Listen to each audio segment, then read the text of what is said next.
বাবার 60th জন্মদিনে 12th জানুয়ারিতে আমি কয়েকটা মেমোরি শেয়ার করতে চাই।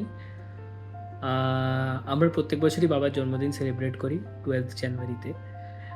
বিবেকানন্দর জন্মদিনের সাথে বাবার জন্মদিন একই দিনে, সেটা নিয়ে আবার বাবা খুব প্রাউড হতো, ফিল করতো। তো তাই আমরা প্রত্যেক দিনই সেলিব্রেট করি, প্রত্যেক বছর আর কি সেলিব্রেট করি বাবার জন্মদিন। তো বেশ এই বছর 60th জন্মদিন, তাই আমার পিসি আপ্পা বলেছে সবাইকে একটা করে মানে কোনো একটা মেমোরি বা কিছু একটা শেয়ার করতে। আমার মনে আছে আমি তখন অনেকই ছোট ছিলাম, তো অনেক মেমোরি আর কি ঠিক করে মনে নেই, বাট আবছা আবছা কয়েকটা মেমোরি মনে আছে। আমার মনে আছে বাবা আমাকে গুটু বলে ডাকতো, তো সেটা অবভিয়াসলি এখনও আমার মনে আছে। ওটা তো দুটো খুব হাস্যকর মেমোরি ছিল। একটা হলো যখন আমি খুব ছোট ছিলাম, তো তখন মা আমার মর্নিং ওয়াকে বেরাতো। তো মা ওরকম একদিন মর্নিং ওয়াকে বেরিয়ে গেছে, আর আমি তখন পটি করতে যাব। এটা আমাদের যখন আমরা শিলিগুড়িতে থাকতাম তখন ছিল। আমি পটি করতে যাব, তো আমি পটি করে নিয়েছি। ছোটোবেলায় আমি প্রচণ্ড কাঁদতাম, তো পটি করার পরে আমার খুব কান্নাকাটি পেয়েছে, কারণ কে কে হেল্প করবে পটি করার পরে পরিষ্কার করাতে। তো কান্নাকাটি করছি, তখন বাবা পাশের ঘরে আছে, ঘুম থেকে উঠে এসছে, এসে বলছে কী হয়েছে কী হয়েছে, কাঁদছিস কেন, আমার দিকে তাকা। আমি বাবার দিকে তাকিয়ে কাঁদতে কাঁদতে বললাম যে ঠিক আছে ঠিক আছে, তোমাকে পরে দেখবো, বলেই যাচ্ছে আমাকে দেখ আমাকে দেখ। আরে তোমাকে পরে দেখবো, ঠিক আছে, মা কোথায়, মাকে ডাকো। বলে আরে আমি তো আছি। বলে আমি তোমাকে দেখে হবে না, তোমাকে পরে দেখে নেবো, তুমি আপাতত মাকে ডাকো, মা পরিষ্কার করিয়ে দেবে। কারণ বেশি কনফিডেন্স ছিল আর কি আমার মায়ের পরিষ্কার করানোর উপর। তো এটা একটা মানে আমার মনে আছে বেশ ছোটোবেলার আর কি মেমোরি। তো ওইটা একটা ছিল। আর এছাড়া আরেকটা খুব হাস্যকর মেমোরি ছিল হলো যখন আমি তখন হয়তো 3 বছর বয়স, তখন আমরা গরুবাথানে গেছিলাম। ওখানে প্রত্যেকটা রিসর্ট দেখাচ্ছে, রিসর্টের এক একটা ঘর দেখাচ্ছে, আর ওখানে এক একটা ঘরে সাবান রাখা ছিল। তো তখন আমি সাবান প্রত্যেকটা ঘর থেকে সাবান তুলছি। তো তখন আমাদের আমাদের যে ড্রাইভার ছিল অবিনাশ কাকু, তা সে প্রথমে দেখতে পাইনি।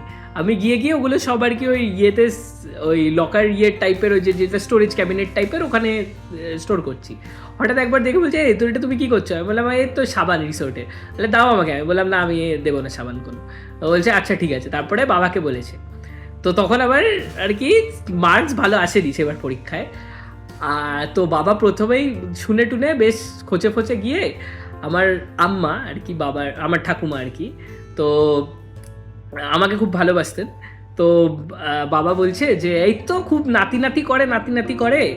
আমি গিয়ে বলবো যে রিত তো আগে তো একে তো পড়াশোনায় গোল হয়েইছে, এখন আবার একটা চোরও হয়ে গেছে।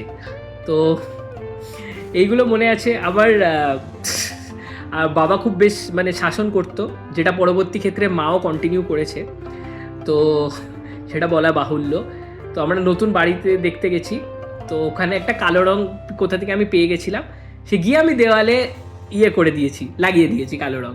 ঠিক আছে, কেন আমি জানি না, সেটাই যে আমি মার খেয়েছিলাম। তারপর থেকে আমি আর জীবনে সাদা দেয়াল দেখলে আমি ওখান থেকে অনেক দূরে থাকি। আমি কোনো আজ অব্দি আর তারপর থেকে আর আমি জীবনে দেয়াল ফেয়াল নোংরা করিনি। তো এই কয়েকটা ছোটোখাটো মেমোরি আছে। আর বেশ ভালোই এখন 60th জন্মদিন হচ্ছে। আমার মনে আছে যে আমাকে মা বলেছিল যে বাবা সবসময় ভয় পেত যে বয়স হয়ে গেলে কি হবে, বয়স হয়ে গেলে আমি কি বুড়ো হয়ে যাব, কি চুল পড়ে যাবে, এই ভয়ে পেত। তো সেটা তো বয়সকালটা তো দেখতে হলো না। তো সেটা নিয়েও একদিন আমি আর মা খুব হাসাহাসি করছিলাম যে সেটা কি অবস্থা। তো জানার এটা কি হতো, যে ভয়টা হতো কি না। কিন্তু ভালোই সবাই, আমি কয়েকজনের ইউটিউবের ভিডিও দেখেছি, আরও আমি জানি আরও কয়েকজন দিচ্ছে। তো এটাই আর কি সবার মেমোরিতেই আর কি বেশ শুনে আমার ভালো লাগছে আর কি, সবাই কি বলছে না বলছে।